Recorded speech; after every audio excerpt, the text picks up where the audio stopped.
I kept getting this message from my grandfather. He kept saying, "You've been here before. Go right. Choose right." And the visual that I kept getting was red right returning, which is a nautical concept where when you are going back into the harbor on your boat, the red buoys, stay to the right. When you are off course and you are trying to find your way back home, to spirit, to your family, to your heart center, which is where home actually is. Home is in here. There's no physical location where you belong. The kingdom is within, literally. You go right, red, right, returning home. Red is associated with blood. It is DNA. It is the mother. It is a returning back to love, back to the heart space, returning back to self. And in order to do that, you need to embrace the feminine, right? So there is a masculine and a feminine component to the all. I tend to avoid the term God because it has a very specific connotation where it's this male entity that exists outside of self, and you have to be afraid of it and you must obey it or it will punish you. And it's just, that is not the feeling that I get from God. I like to use the term spirit, the all, the creator, this all-encompassing energy that we exist within, right? Because they are everywhere. It's not outside of us. Like, we are a part of it, is a male and a female entity. It is the feminine aspect of this duo that you follow, that leads you back to the Father, basically. She guides you back home. And red is associated with menstruation. And when you really get into it, the symbolism makes a lot of sense. And so my grandfather kept saying, "You've been here before, you've done this. This is not my first rodeo on earth, apparently." Or I have been laid out on my ass and then I had to find my way back. Even though I really wasn't sure what that meant, I held strongly onto that idea. I remember that I was like, okay, I need to get my energy back. So I would force myself to go outside onto the porch, at least, right? At the beginning, all I could do was tend to my plants. I had like 50 house plants. Plants make me very happy. And so for a while, all I could really do to get myself out of the house, because my energy was so low, was tend to my plants. And then I was forcing myself to do some yoga. And I used the Gaia app. This is not a promotion, but it's what I used. I started with their 10-minute yogas and then moved on and tried to move to like their 15-minute ones. But even 10 minutes of yoga for me was so strenuous. Like, sometimes I couldn't even get through the entire 10 minutes.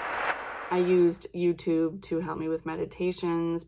I knew that the way out was through. And so I needed to get my mind right. I needed to get my body right. I needed to get my energy right.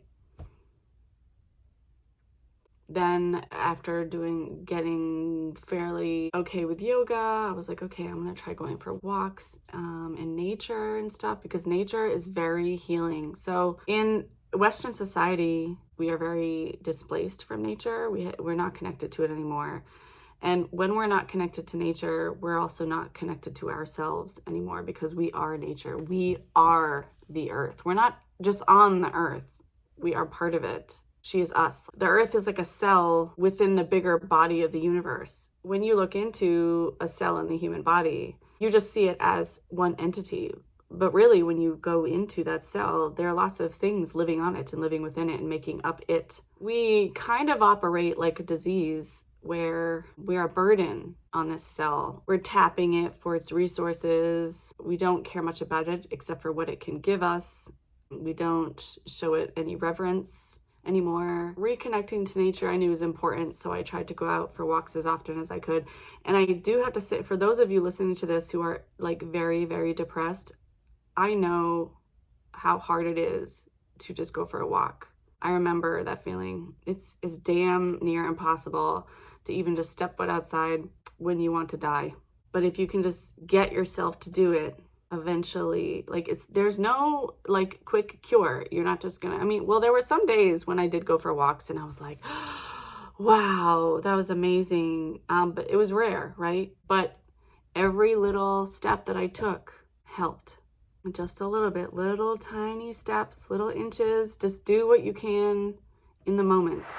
So I went out into nature, tried to connect with nature a little bit more, went for longer and longer walks. Then I decided to go for runs. It was about 7 months after my daughter died, and I was still very weak, very, very depressed. I decided to go for a run, and I remember as I was running, it started snowing a little bit, like flurries. And I was like, man, I decided to go for a run on the very first day of winter. I only made it like 4 minutes. This is coming from a person who was very athletic her entire life. She was an MVP athlete in high school, and I could barely run 4 minutes. I was not myself.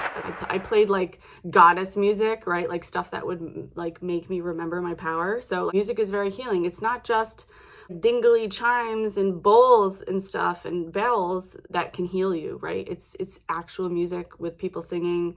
Anything that gets you to feel a specific way heals you, because we heal ourselves, right? We have this belief about healing that you go to a doctor, you get the medicine, they give you the solution, and then they heal you, and the medication heals you. That's not how this works. The only reason why these things heal you is because you believe that they can heal you. If you didn't believe that a pill could heal you, it would do nothing. I know it doesn't make any sense, but it's true. The only thing that is allowed into our reality is what we believe to be true. So if you get yourself into a state where you feel empowered, right? Music, you're like, oh, I love this song. Like, I could do anything when I feel like this, okay? You're healing yourself because you're convincing your body that you are now in your power. I put on some powerful music that made me feel strong, and I ran, and I told myself, I've been here before. I could do this. Like, I'm a warrior.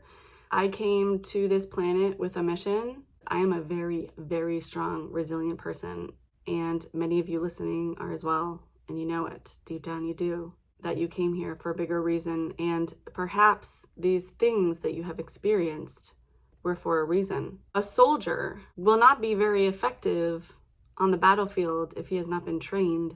So if you don't know how to push through the darkness, you're not going to be able to fight against it. On this run, I just had this feeling like I can do this, right? Like, I've been trained for this. Prior to even incarnating on this planet in this body, I knew how to come back from darkness. I knew how to pick myself up off the ground from hitting rock bottom.